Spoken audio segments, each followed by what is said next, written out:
Welcome to Being at Home with George.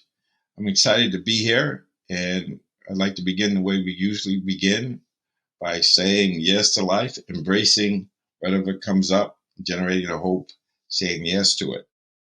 So I travel a lot, and so I get driven to Logan Airport, which you have to go through a series of tunnels or bridges to get there. It's on the other side of Boston. And my driver said to me, "Do you know, George, there's two seasons, winter and construction. And I'll have you know that this is the season of construction." I almost said destruction because it kind of destroys our commuter time, the time it takes to get from one place to the other.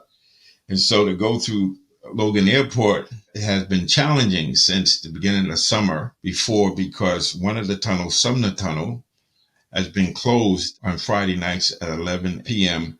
to Monday morning at 5 a.m. And so that's been a struggle. So anytime that happens, then the traffic gets diverted and then everything gets log jam. So this has been going on for a while. And as of yesterday, the tunnel will be closed from yesterday to August 31st.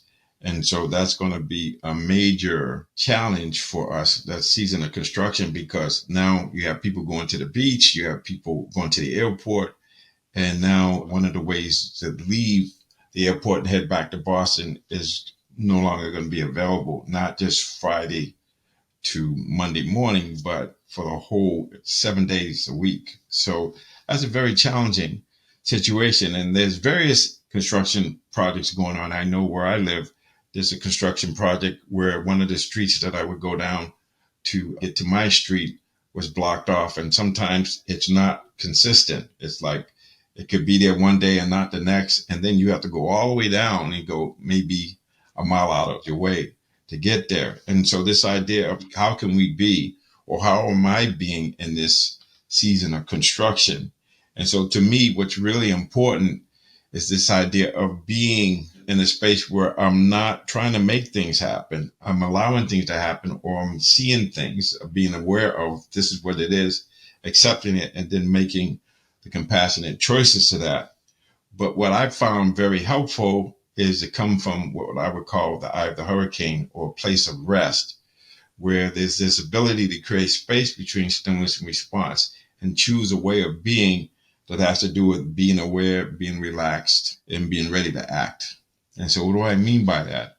So I know I'm on the other side of the tunnel right now and I have to go home. And my goal is, okay, so I'll probably leave here at 5 a.m. in the morning to avoid the traffic, and I'll get there okay. But if I had to leave later, then I'd be in the traffic. And then it's a matter of me not letting that take away my peace of mind, but being able to say, okay, this is what it is. I'm going to be like water. I'm just going to be with it and just stay in my lane and not let people, places, and things or construction projects affect my peace. It's really important that we're doing that. Now, we're talking about construction, but this could be anything, that we have this ability to be still and know, to create space between stimulus and response.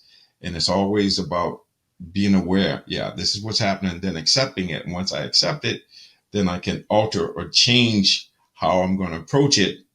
Or if I can't get around it, then I just got to be with it. Now, and it's interesting because I was having this conversation with my friend Greg, and he was talking about his trip. He's got to drive to Las Vegas, and from LA to Las Vegas on a Friday evening or Friday day, you're looking at a 4-hour drive that is now 8 hours. And so a way of being is to be able to be relaxed and relate to it in a way where you say, okay, so I'll go the next morning, or I'll go later at night when there's no traffic, so that I'm driving 4 hours. And maybe if it goes to 5 hours, that's tolerable versus going to 8. But even if you couldn't do that, it's this idea of just going with the flow, just being able to just stay in the moment, stay focused on what you're doing and not on how you're doing. Like, oh, when am I going to get there? And so that's the lesson here, is this idea of realizing that we have this place of rest. Joseph Campbell talked about it in The Power of Myth. We're not compelled by desire or fear. We hold our center, we stay in our lane, and we can be at ease, we can be alert, relaxed, and ready to act.